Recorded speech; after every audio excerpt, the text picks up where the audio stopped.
Coming up on WTOL 11 Plus, a 10-year-old has been hospitalized after what police are saying was an accidental shooting. The latest from police, that's coming up.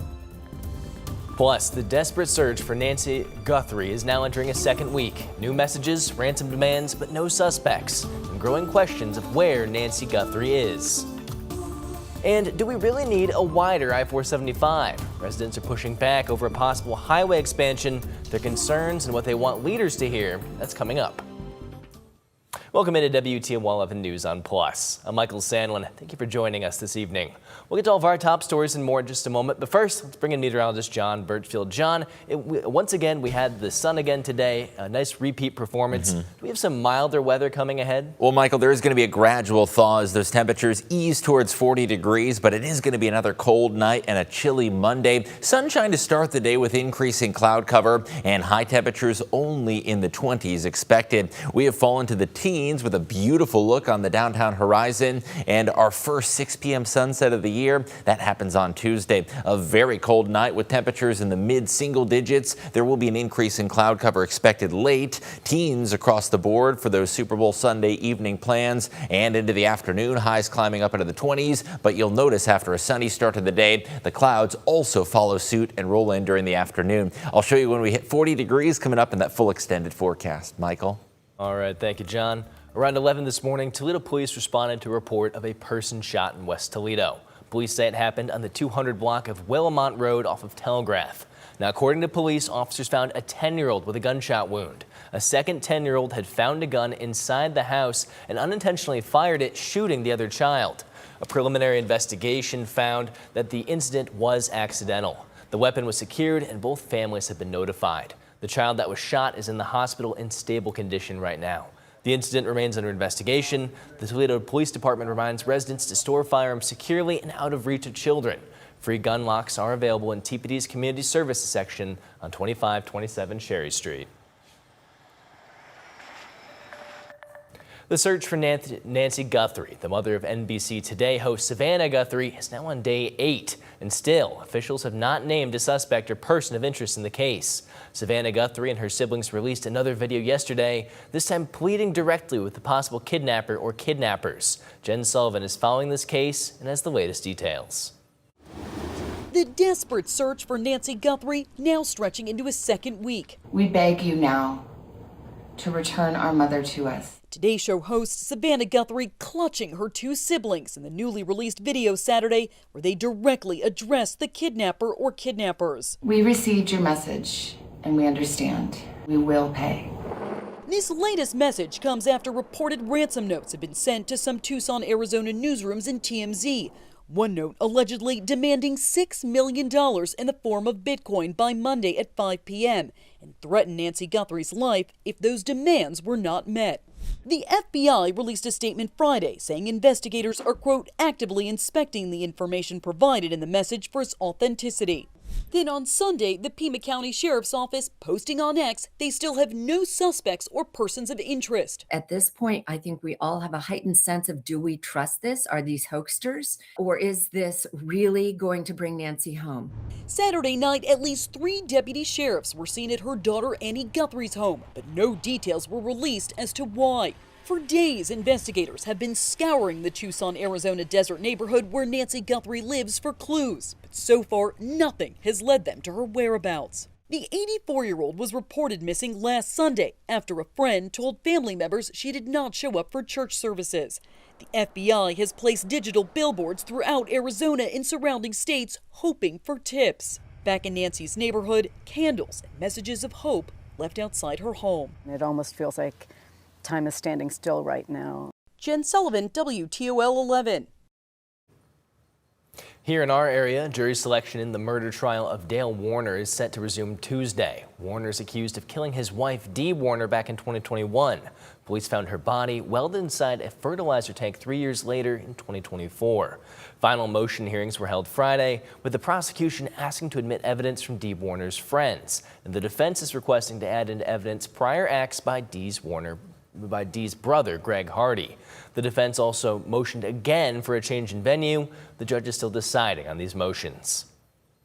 You can track all of the developments in this case over on WTOL 11+. 11 Investigates sat down with Dee's family and broke down the entire investigation in our special presentation, Hidden in Plain Sight, the disappearance and discovery of Dee Warner.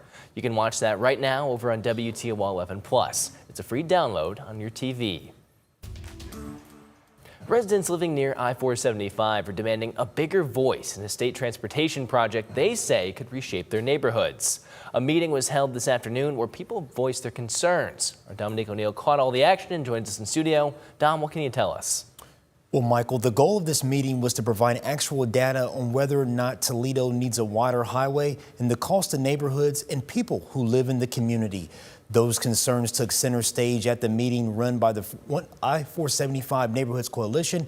They tell us the Ohio Department of Transportation declined to attend either meeting, frustrating residents who say they want equal input before any decisions are made. Speakers cited research from the American Lung Association and the American Heart Association, raising concerns about air quality and long-term health impacts. Toledo City Councilwoman Erin Kramer was also there, sharing her support, but making no promises.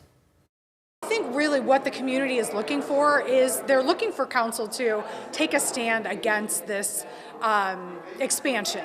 And obviously there are 12 of us on council, so that is something that, you know, I'm hoping that that's something that can happen, but, you know, we'll see. Some people are only 50 feet away from the highway as it exists. So why would we inflict more harm into the neighborhoods? And Democratic State Representative Elgin Rogers was also there. He pushed back on funding concerns, saying the state is not broke. Organizers say despite the rescheduling twice because of the winter storm, at least 40 to 50 people still showed up. Organizers say their next public meeting is scheduled for next month. Reporting in studio, Dominique O'Neill, WTOL 11. A strike is no longer imminent at the Toledo refining plant as the local United Steelworkers and the company continue negotiations. The original strike deadline of midnight Saturday has been extended, though there's no timeline for a final agreement.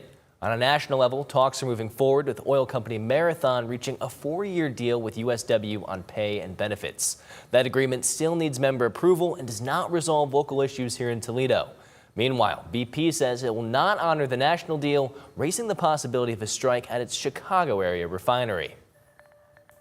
Today was the 3rd annual Luke and T. Boyle Skate for Kindness at the Glass City Metro Park. The event is held in honor of Boyle, who took his life at 14 as a result of cyberbullying. Nearly 9 years after his death, Boyle's legacy continues to make an impact across the region. We're at the Ribbon at the Glass City Metro Park. It's the Skate for Kindness event.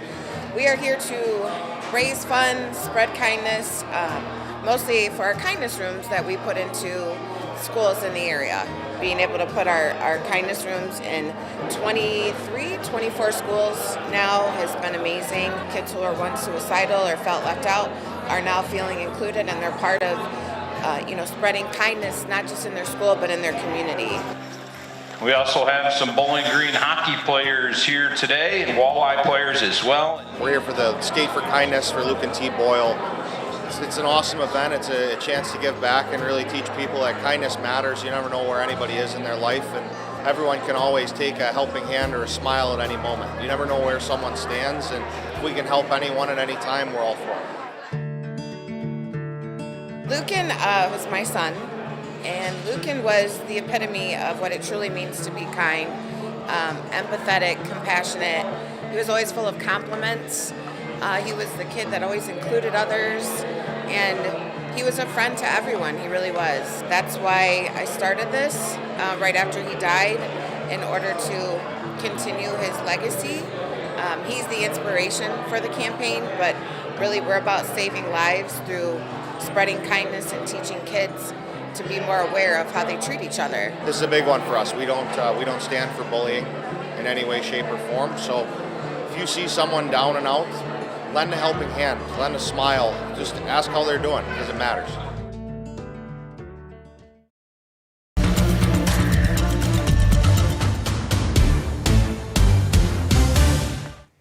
Turning to that weather forecast, after a sunny weekend, there is going to be an increase in cloud cover expected for your Monday. It'll be a bitterly cold night, staying on the cooler side with temperatures in the 20s, and overall a quiet and dry stretch of weather anticipated for the week ahead. Temperatures have already fallen back into the teens for your Sunday evening. And have you noticed the sunsets are getting later? 5:58 p.m. is our current sunset time, and that first 6 o'clock sunset arrives this Tuesday, February 10th. So longer evenings to look forward to as we inch closer to spring, even though it sure doesn't feel like it. Very cold, increasing clouds with calm winds tonight, and the calm and clear conditions enable those low temperatures to plunge to the low to mid single digits. Temperatures have fallen back into the teens over the course of the evening and will be dropping quickly after midnight. High pressure over Ohio is keeping sunshine around. There has been a little more cloud cover to the west and southwest of us, where there actually was a band of some snow that rolled through back into Indiana and Kentucky.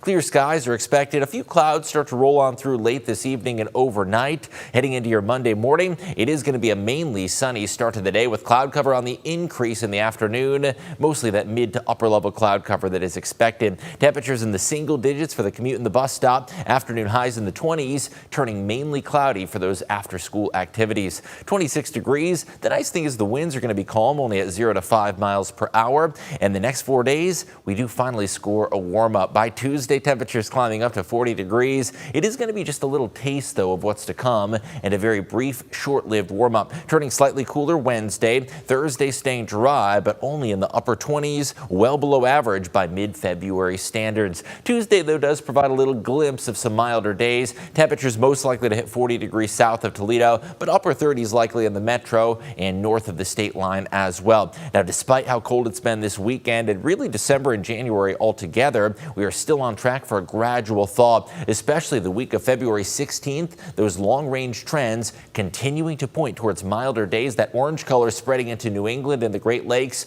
shows you above average temperatures, and this weather map takes us from February 14th all the way to February 18th. So that long-range outlook is at least trending in a milder direction. Now, it is going to be a fairly quiet stretch of weather as well. Tuesday is going to be that brief warm-up day to 40 degrees. We do drop back to the 20s Thursday. Valentine's Day, partly sunny and dry with temperatures near freezing. A very slight chance for a passing rain or snow shower on Sunday. And the extended forecast does bring that warm up. 40s likely next Tuesday and Wednesday, but it's also going to come along with the chance for some rain showers. So with that mid to late February warm up, the weather pattern could turn a little more active with those rain chances. Overall, though, hard pressed to get a drop of rain, so this gradual thaw is expected along with quiet conditions at least until the following week. Michael? All right, thank you, John. Well, it's Super Bowl Sunday, and animals all over the country have been used to help pick who might win tonight's big game, like these critters at the Point Defiant Zoo and Aquarium in Tacoma, Washington. And one of our own has an opinion, too. Get a look here. That's Fazar at the Toledo Zoo, clearly picking the Seahawks to win over the Patriots. The zoo posted this video to Facebook Friday, and it seems like he chooses the Seahawks on 2 separate occasions. Good pick. And the latest installation of the Puppy Bowl featured Team Rough versus Team Fluff. The matchup featured dogs like Paris and Chapel Bone on Team Fluff and Shishi on Team Rough. Team Fluff would go on to win with a final score of 73-69 and win the Lombardi Trophy. Oh, man. A historic shootout if I've ever seen one. Those are some very serious contenders there on the green. Yeah. Yeah, this is good stuff right here. This is good counter programming, John. Yeah, honestly, I know the Super Bowl is usually a good watch, but I think the Puppy Bowl might have it beat. You know, they're all true freshmen. They are. Yeah, I love the Puppy Bowl. It's something I love to throw on during the commercial breaks. Shishi. Well, yeah, my football skills are a little rough, but you know, thankfully the weather's looking a little better at least. These jokes are going to the dogs. Yeah, they are. Well, I know I've heard of the dog days of summer, but I don't know what you would describe this winter as. It has been very cold, though, December and January. We finally do have some milder days ahead, but it does take a little patience to get there. It is going to be another chilly night with single-digit temperatures. We're going to be in the mid-20s for your Monday. Tuesday, though, we do climb to that 40-degree mark. It is going to be a very brief warm-up before we drop back near freezing Wednesday. 20s likely for your Thursday, and then by Valentine's Day, partly sunny skies with temperatures in the lower 30s. Overall, it is likely to stay dry through the weekend with only a slight chance of a passing shower on Sunday, and the extended outlook does promise some milder days as we climb up into the mid-40s. However, with that warm up, could be seeing some rain showers. I love it. Only a couple days where we're deathly freezing. All right, everybody, thank you so much for watching. We'll see you again at 11. Take care.